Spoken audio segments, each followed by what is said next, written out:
Hey,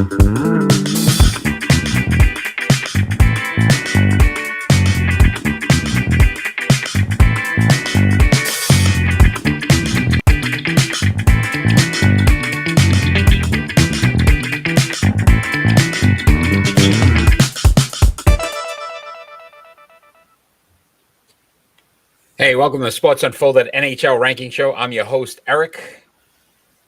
Main man over there, Ron. There we go. I had to think about that one for a second. So, how are you tonight?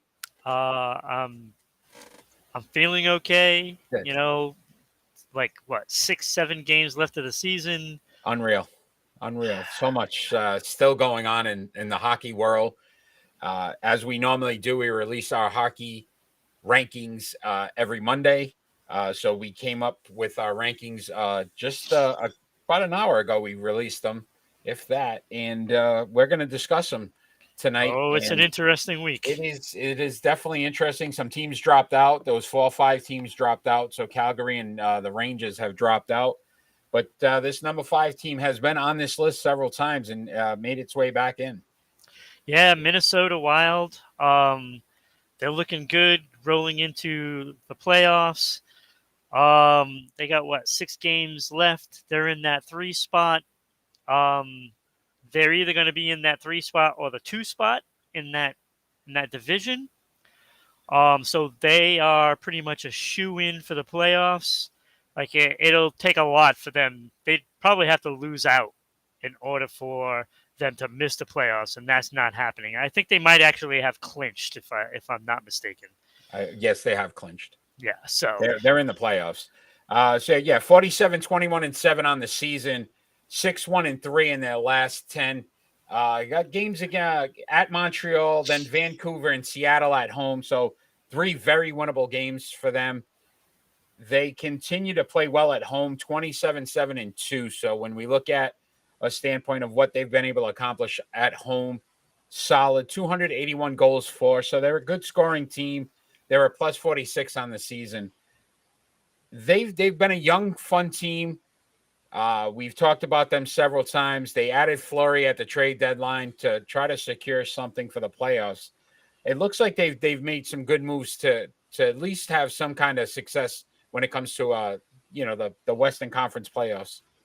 yeah, being a good home team, that should translate most likely to a pretty good playoff run. The problem is they got to play a team that is really playing well also, and so Minnesota's got their work cut out for them.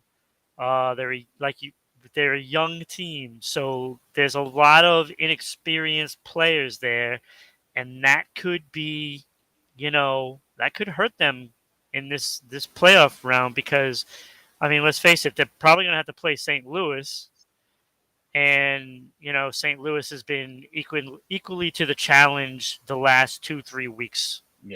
Yeah, very good. Which that brings up the number 14, which is St. Louis. And that's why this is a good time to talk about that matchup because they're going to play each other. Yeah, like that. I mean that seems to be a given because neither of them are going to catch Colorado with only 6 games left, obviously. Which I don't even think that's even mathematically possible because 116. So no, neither team is going to be able to catch them. So they're going to play each other, and that's going to be an exciting matchup because you're looking at St. Louis, who has a lot of veterans on that team that have been to the playoffs, so they're going to have that experience. But Minnesota's got that youth and that attitude that it doesn't matter. We're just going to go out there. We're going to play hard, and if we need Talbot or Fleury to save our bacon, then so be it. And they're playing well enough in net that could actually happen. Yeah. So St. Louis very hot, won 9 straight now. Yeah. 46, 20, and 10 on the season, 9-0-1 in their last 10. So they don't have any losses in their last 10 other than the playoff overtime loss. I'm Yeah, sorry. the overtime lot. So they've got games this week. Boston at home. Then Yep. they go on the road for San Jose, Arizona, and Anaheim. So nothing overly complex other than the Yeah, Boston they just got game that for them. Boston matchup. And they're pretty good away. They're 20, 11, and 6. So, again, not super impressive, but not anything that you would shake your head on and say they can't win on the road. Right.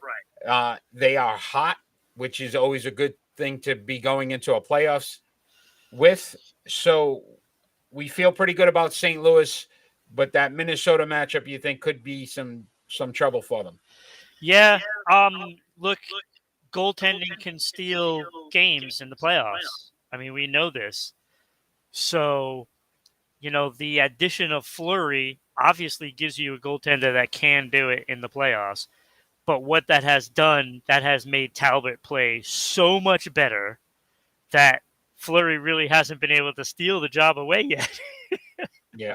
So and both goaltenders are playing well. It's just, Talbot has been there and he's doing it. But playoffs is a whole nother beast. So, we'll have to wait and see that first game and who is even going to be at home. Yeah. Obviously, these two teams are going to want to be at home to get the advantage over the other, and it is going to be important in that series. Yeah. St. Louis 26-9-4 at home. So again, neither team has double-digit losses on the season. No. You want home ice. I think it's going to make a difference, especially if you're a younger team. The confidence of playing at home in front of your crowd first could definitely make a difference. So it's hockey right now, especially with everything in the West and as tight as it is. This is a really fun race in the West. Well, I have some enlightening information on that, so I can tell you who is going to make the playoffs in the West. Okay. So, but we'll do that. No, we'll do it right after the top 5. Okay, sounds good. Sounds good. So let's talk about this number 3 team. And before you say their name, I just want on the record, you challenged this team. Yep. This team has stepped up. Yep.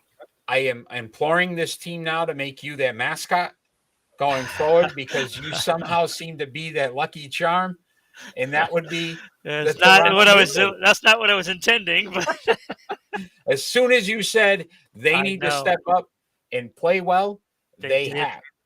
Yeah, and it hasn't stopped really. I'm looking at the standings. They have a 6-point lead over Tampa Bay now. Like it's the gap is widening. It's pretty significant. They're 50, 20, and 6 on the season, 8-1-1 in their last 10. And again, since you've called them out, they really have been on fire.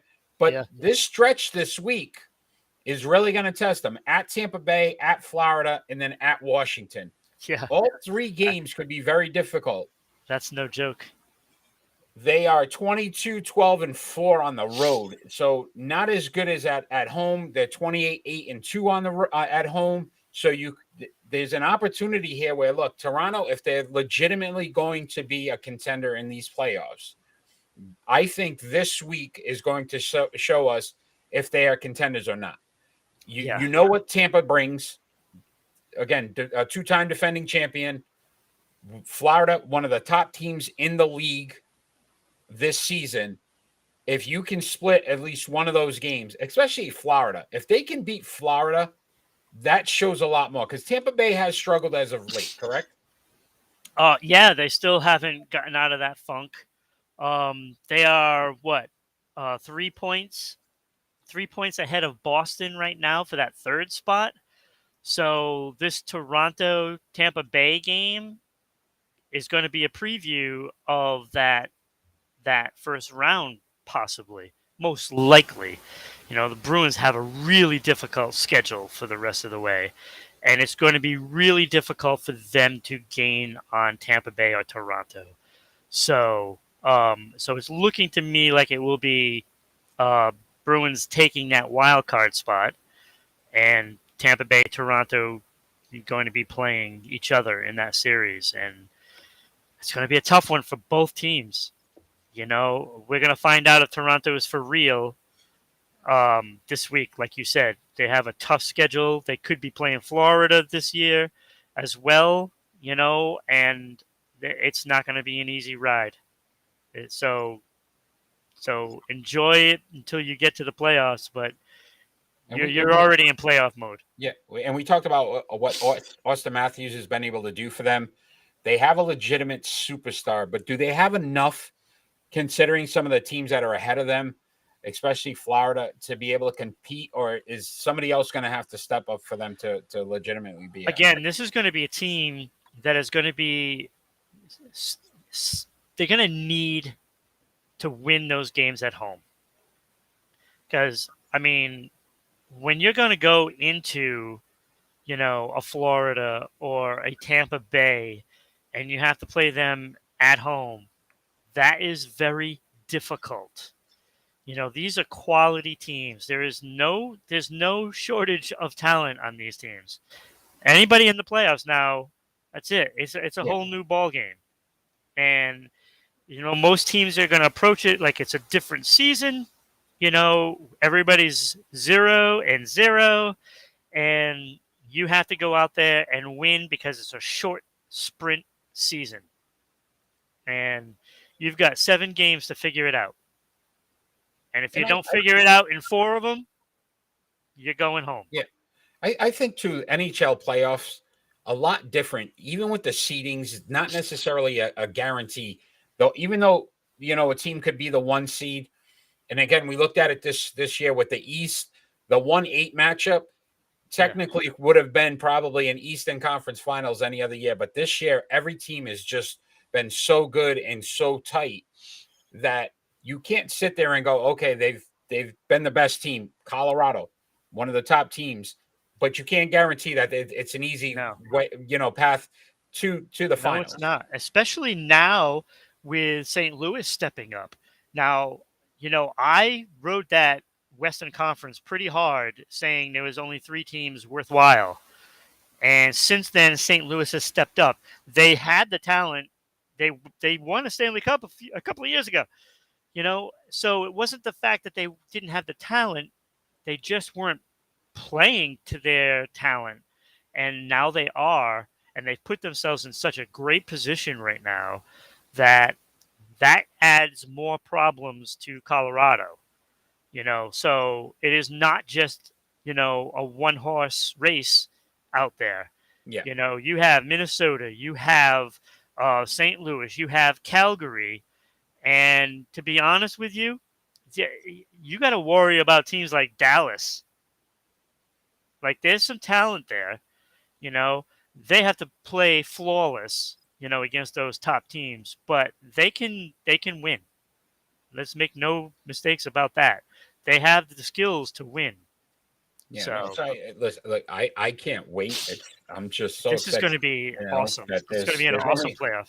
Yeah, not much time left before we get into it.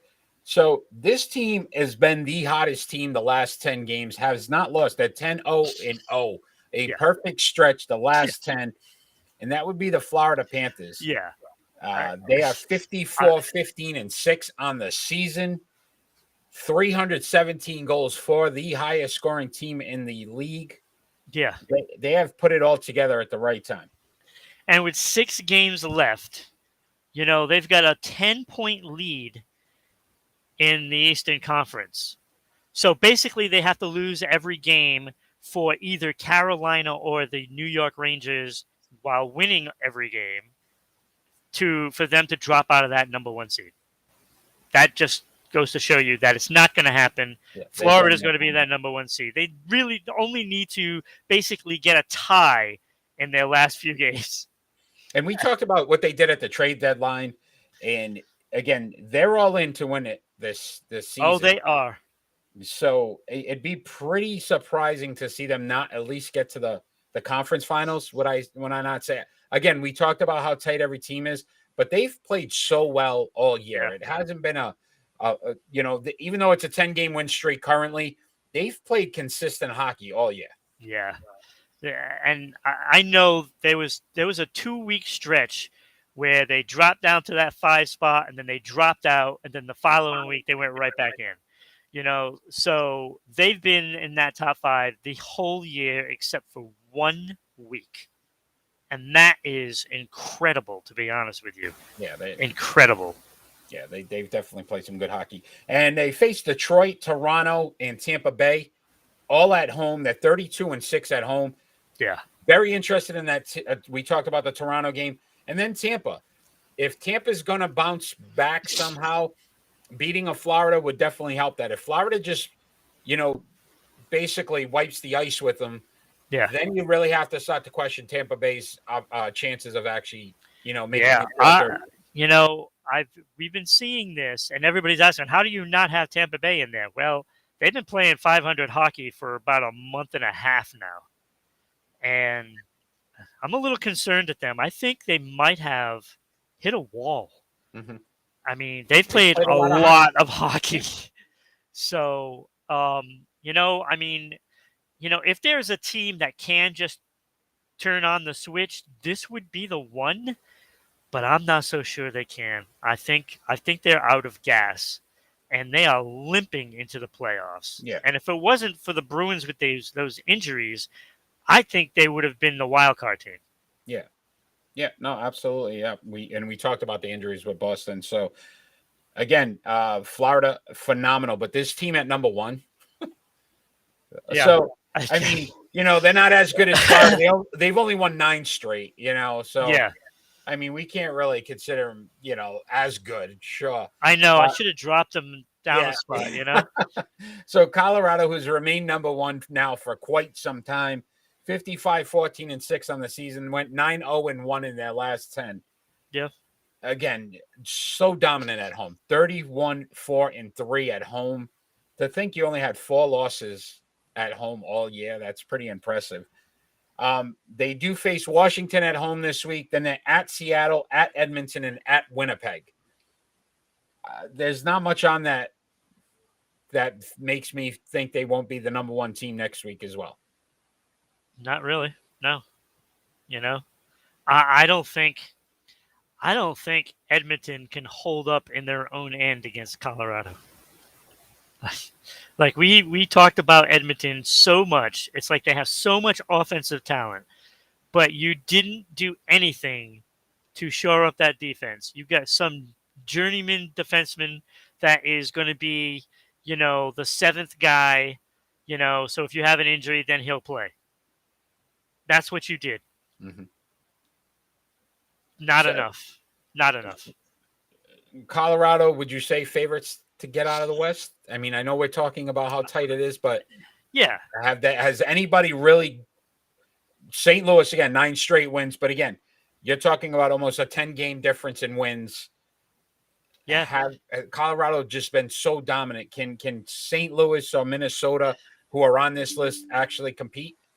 They can compete. They have to play. They have to win every home game, and then they have to try to squeak one out. They need somebody to steal a game off of Colorado, in Colorado, because you're not going to win without winning one on the road against Colorado. I mean, that's just how it is. I mean, they're going to be the home team throughout, at least the Western Conference. Yeah. But I believe they're going to be the home team in the Stanley Cup Finals too, because they got a 2-point lead right now on Florida. So that could go either way. It's only 2 points. So it's just a matter of whether or not they get home ice, in the Stanley Cup. And if they do, that bodes well for them, seeming they only lost 4 games all year. What's the chances of them losing, a couple at home in the playoffs, I mean, that's not going to be easy. So, but can you say this? Let's look at, and I'm going to, again, I follow NFL more. The Green Bay Packers, who have been very consistent in the regular season and then get to the playoffs and somehow and there lies the facts. Do you think that's more a mental thing now with Colorado? So as well as they've played, when they get in those playoffs, the pressure starts to mount. If they're We're down, going to find out this year. Right? We're going to find out. I mean, look, they haven't gotten past the second round. Like, you lost to teams that were inferior to you last year and the year before. that you should not have been losing to in the playoffs.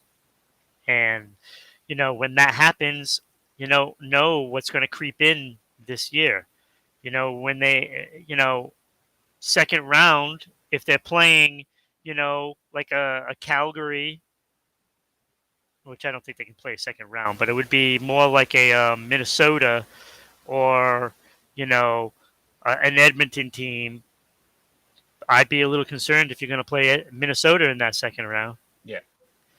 So there's going to be a lot riding on it, and if you get some pressure, suppose you lose, that first game of the Yeah, series exactly. You're at down a little home, bit. Now it starts that creeping. that starts creeping in. Yeah. And let's face it, they're not a team that has dominated the playoffs. This isn't like Tampa Bay saying, okay, we've been here, we've done that. Now let's see what we can do. This isn't going to be that case. Now you got that doubt creeping in, and you don't know how people are going to respond. And like, and I mentioned this last week, Darcy Kemper is their goaltender this year.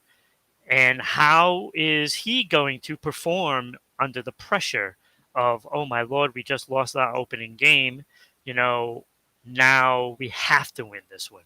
So let me ask you this: do you think that's more a situation with the players, or is that more a situation with the coaching staff in what they need to do to break that trend for the players? So if you're the coach, do you not come back and say, "Look, guys, it's only one game. We can move past it," or do you allow that to creep in and settle in? How do they break this trend and get to the finals? Well, that depends on, the type of coach. So, and I'm going to refer to like Bruce Boudreau, who took over for Vancouver after a miserable start.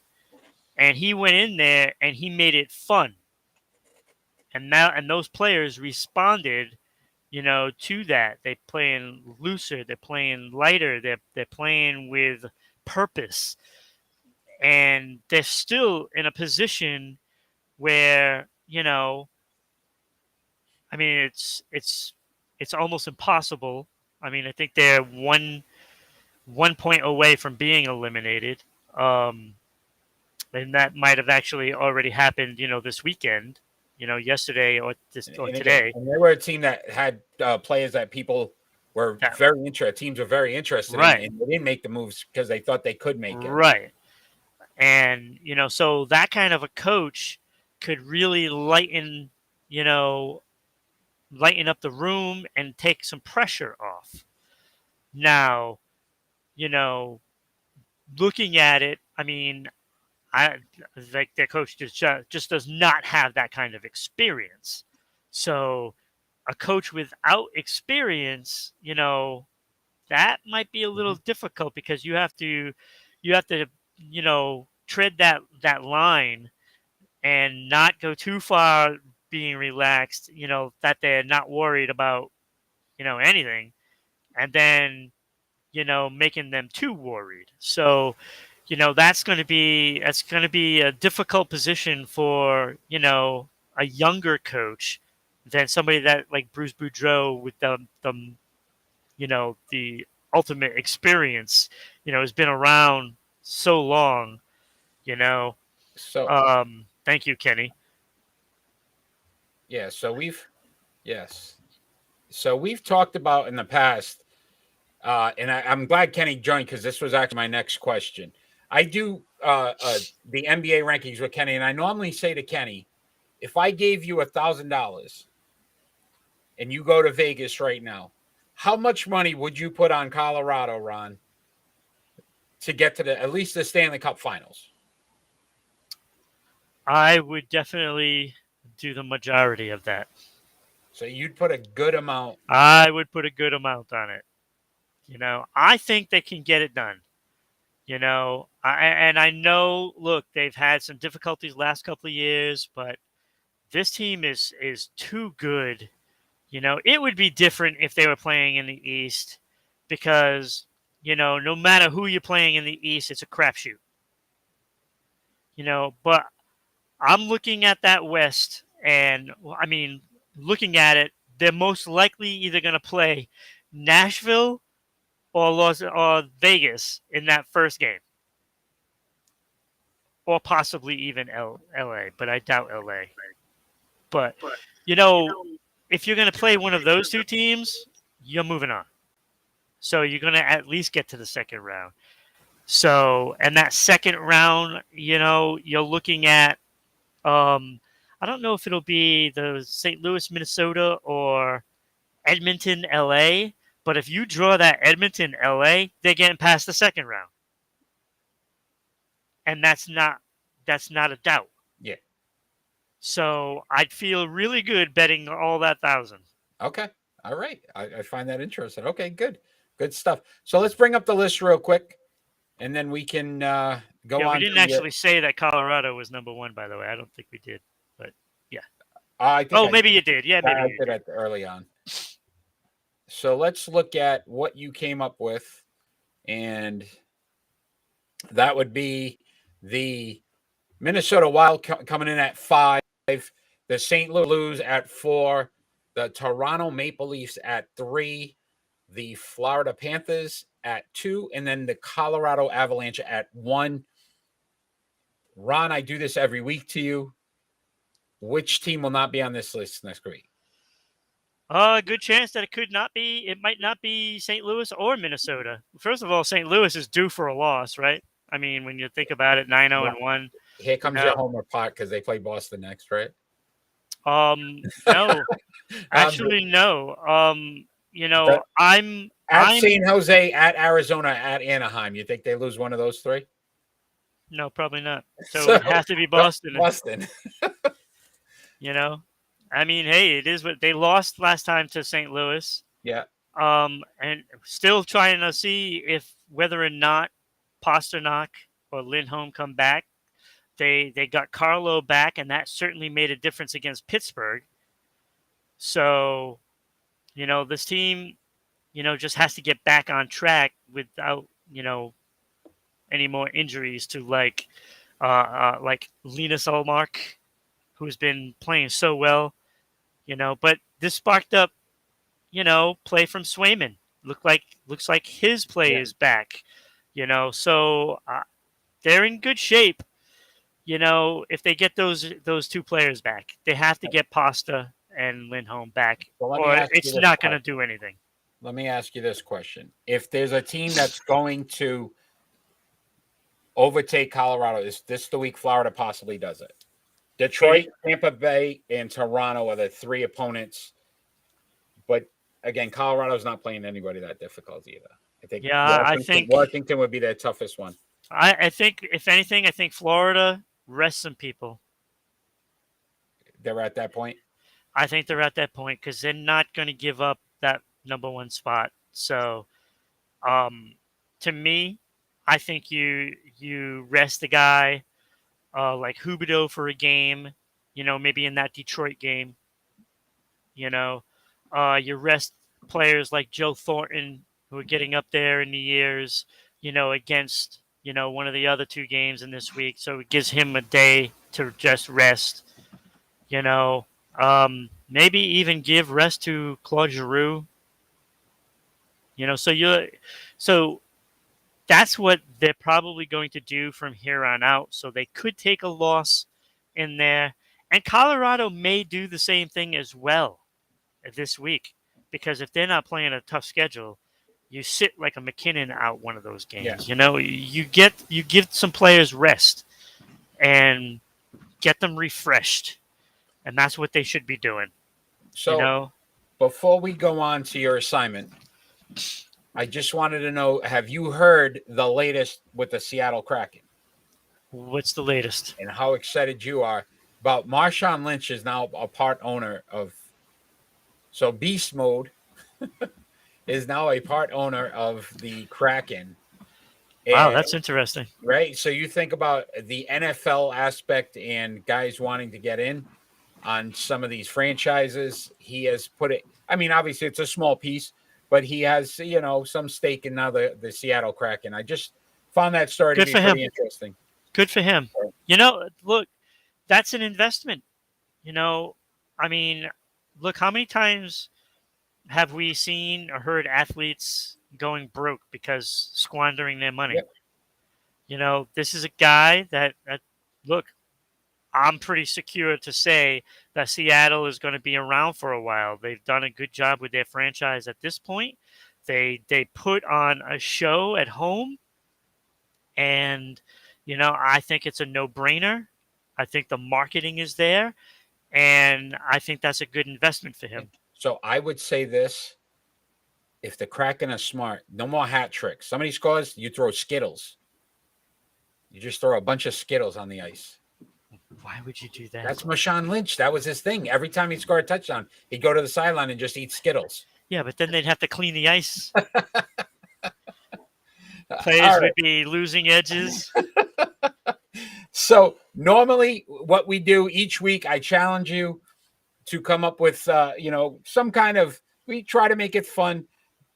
You always overachieve as you normally do. So that the assignment was top 5 coaches in the NHL this season. You decided to do 10 and rank them. So I will allow you to go about. Before we do, though, I want to tell you. You want to talk about the Western Conference? There are a couple of battles in the playoffs. The first one is Carolina and New York Rangers battling for that, top spot in that division, which would ultimately be the second seed. So if you look at the teams, they are tied. Now, Carolina has Arizona, Winnipeg, New Jersey twice, the Islanders. Come on, you can't get any luckier. And one game with the Rangers.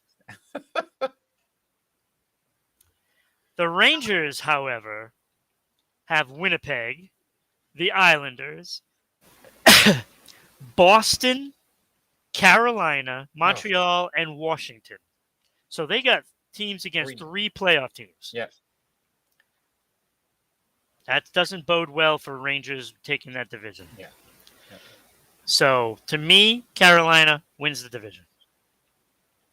Then there's that Tampa Bay-Boston for the 3rd spot and the wild card spot, which would be really important because the wild card plays Carolina, like we had discussed. Uh-huh. And the winner of those two basically has to play Toronto. So Tampa Bay has Detroit, Toronto, Nashville, Florida, Columbus twice, and the Islanders. So they play 3 playoff teams. And this is why I said Bruins will take the wild card spot, because they got to play St. Louis, Pittsburgh, the Rangers, and Toronto, along with Montreal, Florida, and Buffalo. So they got to play 4 playoff teams. Yeah.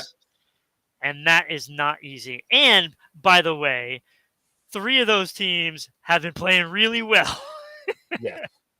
So, and then the other one, Pittsburgh, who can win any game. Yeah.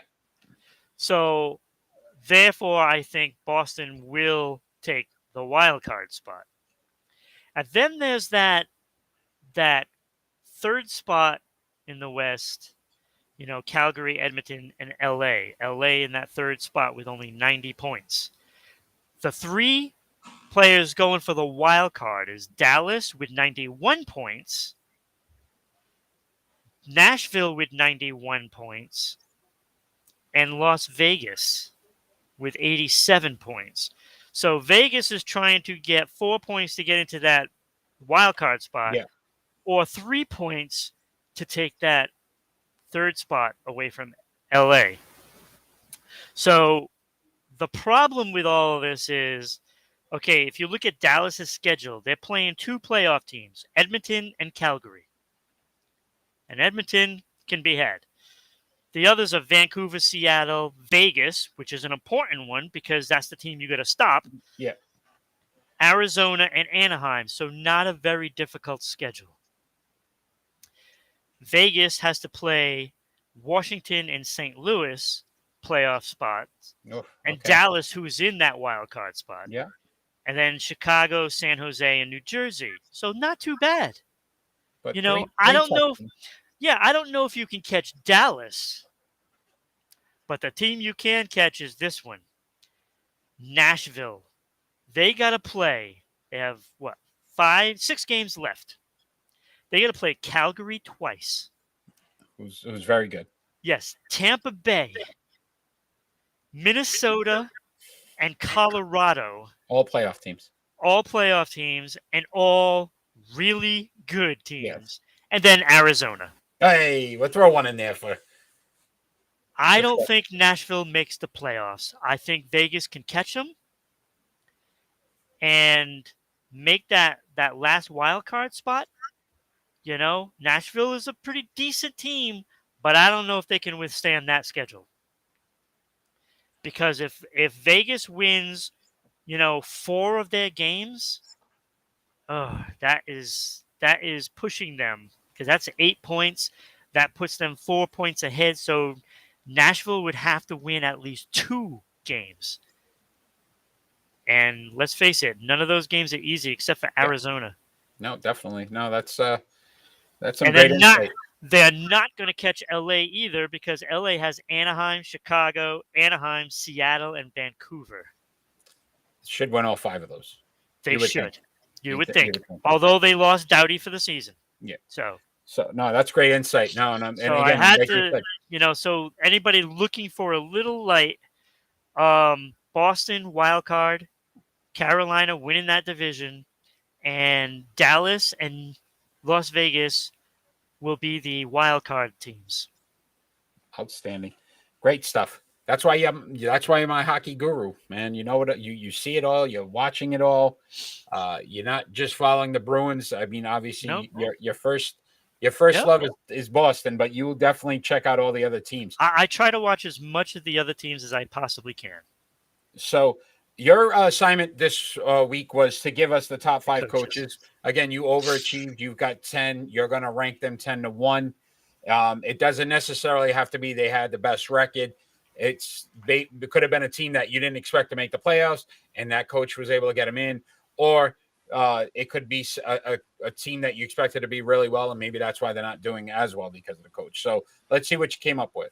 Okay, so first of all, I looked through the entire league and picked out the coaches that I thought were actually good coaches. And that happened to be 10. So the 10th on the list is Gerard Gallant for the Rangers. I know they're battling for that number 1 spot, but as a coach, there are 9 other coaches that I'd rather have, on that bench. Number 9, Peter Laviolette for Washington. Frankly, he's treading lightly. I could have put him at number 10, but he's had a really good career and done really well for a long time. But I think he's underachieving this year. Like, that team is struggling and limping to the playoffs. Yeah, because early in the season, they were definitely, a very good team. They were on the list. And again, they were playing some really good hockey. Ovechkin has kind of taken a step back as well. I think the pressure of him catching Gretzky may start. There's a lot going on in that team that I don't know if we all know the information of what's going on there. And we talked about the goaltending, that they never solidified the goaltending. No, they didn't. You had picked Marc-Andre Fleury to go there. That would have solidified at least that piece. But he, in fact, canceled that trade. Yeah, because they tried. Yeah, and I'm sure he knew a reason why. Like you said, there's got to be something. Yeah, there's something there. There's something there because something's not right. Like he hasn't made any adjustments throughout all this time to get this team back on track, and I think they're in major trouble. They are not beating Florida, and it could be over quickly. That might be the biggest lopsided series. And I know the fact that the Bruins only scored once on Carolina this year, but I like their chances better than I like Washington's. That's for sure. So number 8, I like Craig Berube. For St. Louis, I think, they started out slow and he's made adjustments throughout the like the halfway mark, and he's doing a fantastic job again in this behind the bench there, and he's turning himself into a really fine coach, and I have him, in the top 10 coaches in the NHL. Look, they have a great record. So And again, he's one of those tough guys that used to play, yeah, and they're and so we know how much they love successful. tough guys. They're so successful when they coach. I Well, mean, they can there's been a motivate. lot of You them. think about it. Yeah. That's exactly it. They motivate, because he's been the heart and soul of teams, and that's what you get. That's what you get. So, number 7, you might find this as a surprise. Bruce Cassidy. I knew you were going to get I okay. As far as top 10 in the league, yeah, definitely. Like, Okay. it's not even a Okay. question. But he's number 7, so he's not top 5. All right. There's a lot of questions about the locker room and him losing the locker room now, and some of the decisions he's made. I'm just okay. The only thing that I really dislike about Cassidy is the way he rides the younger players. And I say this a lot about Trent Frederick. Like, Trent Frederick has been one of the steadiest players, in the lineup since January. I know he doesn't score a whole bunch of goals, but he's ready to bust out. And he took a penalty the other night, Yeah, he got benched. And he got benched and then sat the next game. Yeah. And it's like, okay, if you're gonna sit him for a bad penalty, hello, Brad Marchand, Yeah. really? Never gets any bad points. So, like, Yeah. I get, maybe sit him a shift or two, but you hurt the team by benching him. You hurt the team because that Coyle, Frederick, Smith line is all over the place, and they control the puck all the time. You So don't do stuff to hurt the team. I'm going to say this because it's our local team. I think the problem with Cassidy sometimes too is he's in a area where the coachings and managers are so good. Bill Belichick, considered probably the greatest coach in NFL history, if not, top 2, 3. You can't really go any further than 3. Alex Corin, what he's been able to do with the Red Sox when he's been the manager, and then even like a Duque now with what he's been able to do in Boston. Sometimes you start to look at the coach of the Bruins with Cassidy here, and it gets questioned as to how good he is or not, because the other guys are just overachieving sometimes, are so successful that I think it hurts them, because Boston's expected to be, the Bruins especially, in the playoffs or in the hunt for a Stanley Cup almost every year. Right. So right. I get you. It's not easy, but I see the decisions he makes, in game, and when he messed around with the lineup, I mean, you can't deny, certain moves. I just don't like how he treats offensive youth. Yeah, I got you. Okay. So I know he likes the veterans. Okay. Number 6. Number 6, I have Barry Trotz, who had an abysmal year in the Island. That team got derailed at the beginning, with injuries, COVID, cancellations of games, and it's just been one disaster after another. But I'll tell you, since the All-Star break, that team has been playing really well, like it was supposed to. And, they made a run. They kept everybody, and they made a run. They pulled within a few points at one point. I think it was like 4 points they were within, Washington at one point. So, but, they just couldn't hold that. Yeah, they put themselves in too big of a hole to dig themselves out of it. So, but he does seem to get motivation out of everybody. He gets more than what you expect. So with that, I really like him as a coach. Good. And, so I put him at number 6, but if he has another bad year next year, he's out. You're out. So now we get to the assignment, the top 5 coaches. The assignment. And I'll tell you, these coaches are fantastic. And the first stop is in Pittsburgh with Mike Sullivan, who, look, I know it's easy when you got players like Malkin, and Crosby, and But Letang, you got to be and able to manage those kind of egos, yeah, top players. and not to mention all the injuries that they Yeah, get. Let's face it, they've had a lot of injuries, and they keep plugging guys in, changing them, like getting the most out of Danton Heinen as I've ever seen in my life. Like you have him scoring, record high, his season highs in everything. So you're making stars out of players like Rust and Rodriguez. You know, so look, he gets the most out of every player he gets, the most, and he's been fantastic. They have the longest streak of playoffs, in the NHL yep, right now. 16 So straight. But, yeah, yep. so I'll take Mike Sullivan anytime. You know, number 4, John Cooper of Tampa Bay. Look, again, I know they have a lot of talent there. It's an embarrassment of riches. And this year they may fail because they played so much hockey. Yeah. I mean, it's hard. And Look, again, it's grueling. to be able to get to back Yeah, finals, win them, and then still have a competitive team a third season in a row, yeah. that Salary cap era. that's the coaching. That's the Yeah, coaching and what he's able to get out of those players. yep. Because it's very easy for players to get satisfied Yeah, with just winning. and don't Uh, forget he's dealt with injuries to Stamkos for almost a yeah, whole season. It's like, you know, no, I could see he's that one. he's fantastic. I think he just knows exactly what to do and what Yeah, buttons to push and when. I could see that one. Number 3, you might like this one. Daryl Sutter, Oh, Calgary. nice. Look, he was a hard-nosed player, Uh-huh. I remember always Sutter. hustled, Yeah, and he brings that out in his hockey team. He brings it out.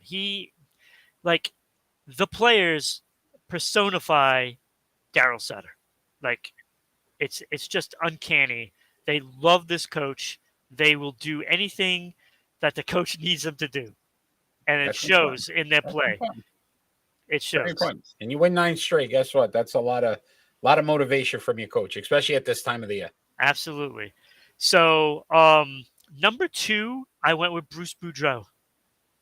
What he did to Vancouver is nothing short of miraculous, to be honest with you. This team had no confidence. They were dead in the water. I saw so many games with them playing, and it looked like they weren't even there. And then he steps in, and I remember that first week he beat at least 3 top contenders, if I'm not mistaken, that first week, and turned that team around, got them to believe, and look at them now. They kept all those players, and Yeah. you got to watch this team next year. Watch them. They're going to be a playoff team next year. They were close this year. Yeah. Yeah. And number 1, Rod Brindamore from Carolina. Okay. I think he's a coaching genius. Like, this guy gets the most out of nothing than I've seen in the league. Like, there are so many players on that team that you would not think, wow, that he's that good. Yeah. And it's like, and you look at that third and fourth line, what they've managed to do, and that defensive core, which, yeah, they're good. Like, obviously they're really good, but if you take each one of those players out of this team and you put them somewhere else, are they Not as putting up these successful. numbers? Yeah. No. You know what I'm saying? Like, Mhm. he gets the most out of nothing.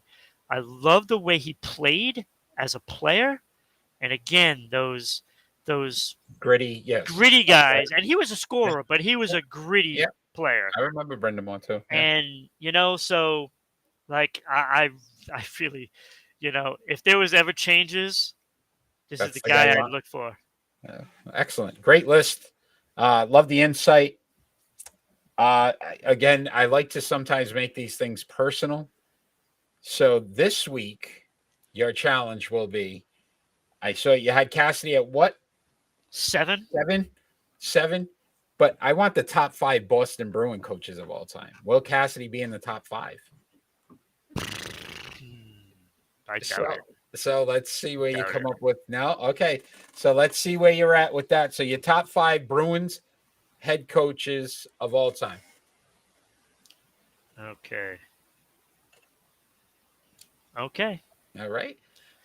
So once again, I want to thank everyone that's watched live. Kenny, thank you for chiming in. We are live every Friday night at 6 p.m. on Rhode Island Broadcasting. We're on Facebook, YouTube, Twitch, and Twitter. They're all live and they're fan interactive. We cover all major sports. Any of the top stories that are going on for the week, we cover it.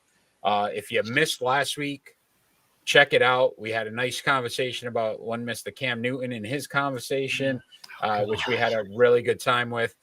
We also did an NBA playoff preview show on Saturday. That was awesome. And we're already, some of us are already down on our luck with some of our picks. So we'll have to see how that turns out as Some well. of you. Yes. Not me. I'm still looking pretty right now. You are right now. But so we're excited about what's going on. A playoff hockey is around the corner. Can't wait. I'm sure we'll be doing a NHL playoff preview show. We got the draft coming up. The NFL draft coming up, which we will cover. We've got a lot going on. So check us out. Follow us on social media at Sports Unfolded on Facebook and Twitter, at Broadcasting RI on Twitter. There's so many different ways to watch or listen to us. If you want to join the podcast on Amazon, Anchor, Google, Spotify, and TuneIn, you can actually listen to us if you don't have time to watch. But we're excited to continue to bring you more sports coverage than anybody.